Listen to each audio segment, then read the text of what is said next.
I'm not saying feeling depressed is not real. Everyone feels depressed. I'm saying the idea of depression as something you cannot control is a dangerous idea and paradigm. The reason so many people are committing suicide is because the Matrix is telling you that if you feel depressed, you cannot fix it. They tell you that depression is a disease that you can catch from the sky no matter how fantastic your life is, and you have no control over it. And I argue that absolutely. The reason the Matrix wants you depressed and sad is because when that happens, you are selfish. If you're depressed and sad, you only care about yourself. You don't care about your community or your family. You don't care about the world. You do not stand up for anything. You will accept being fucked in the ass like True Geordie. You'll accept any amount of garbage they want to give you, any Matrix slave mind programming, because you are too busy being sad to resist. This is why they tell you that when you are depressed, it is a disease. It is not a disease. You're depressed because your reality is depressing. The truth is, if I lived the reality that most of these depressed people live, I'd be depressed. Your reality is depressing. You wake up, your wife doesn't love you, your kids don't respect you, there's no milk in the fridge, and you're almost dead. Of course you're depressed. You're running out of time. You never had any fun or adventure. Andrew Tate's out here with all his supercars, living the life.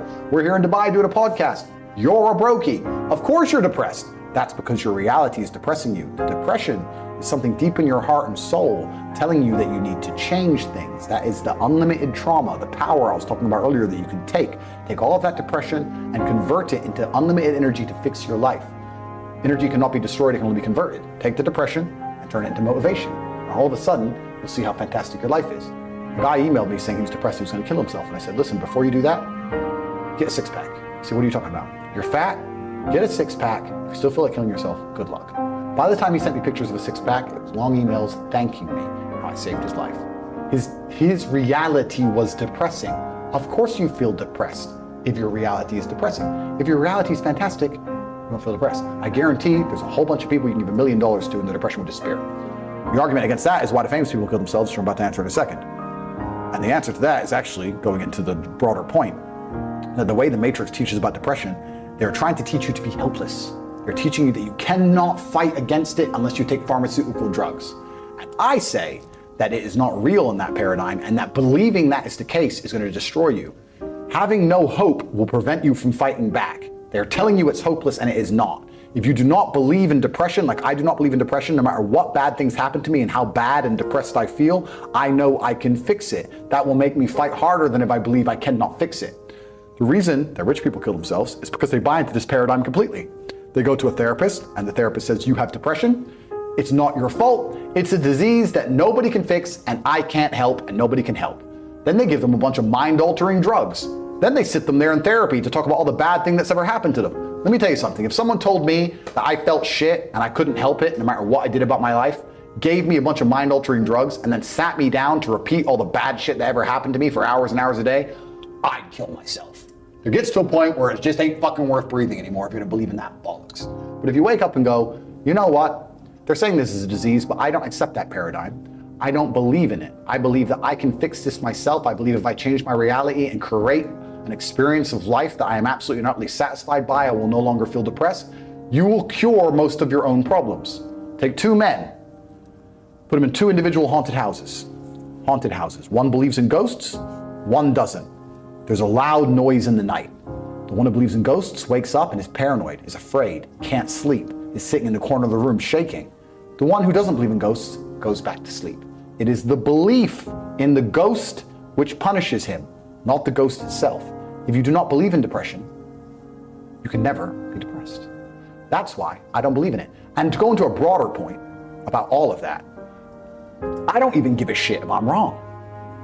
Because I've adopted a mental model that makes me ultimately and utterly competitive in all realms of human endeavor. And if by me not believing in depression, I am better at fighting the idea of being depressed, if I am better at making myself feel happier, if I am better at regulating my emotions by not believing in an idea, then I'll continue to stay wrong. I do not believe in things that take power away from me. I believe in things that make me more powerful. I will not sit here and start believing in ideas that are going to reduce my competence. Absolutely or utterly not. So I don't give a shit what scientist, doctor, I don't give a fuck who you put in front of me and try to convince me I am wrong. I don't believe in it because I am more competitive in this realm. And for the people who believe, if you and I go through the same terrible experiences, the same level of heartbreak and trauma, I guarantee your belief will destroy you when mine won't. And why would you believe in an idea that is against you? Why would you let your own mind become your enemy? Don't people understand that the entire world, the entire matrix is against you? If you can't control your own mind, what chance do you have? Every single ounce of my body is on my side. My mind is my ally, all the way down to my feet, my fingers. Every single part of me is absolutely and utterly on the same team.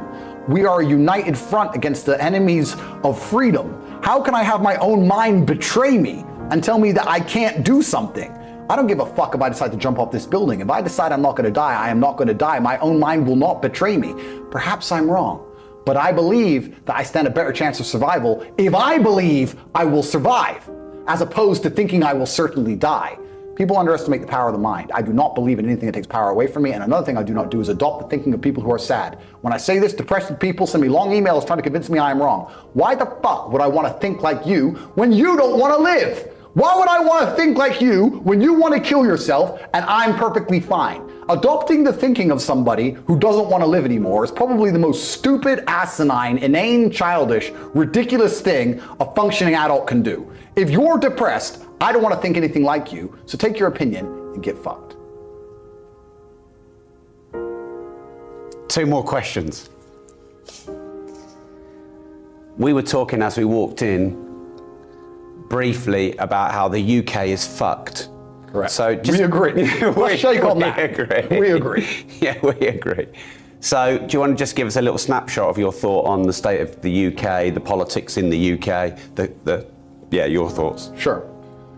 Empires rise and fall, civilizations decline. It's such a shame because the patriotic Brit in me is genuinely appalled at how it was the largest empire on earth. The good old World War II days, stiff upper lip. Britain was such a beautiful country. The countryside to this day is still beautiful if you can avoid the crime-ridden cities. It's truly a shame what's happened to that amazing nation. They have failed because they have abandoned their age-old traditions. They've abandoned their religion.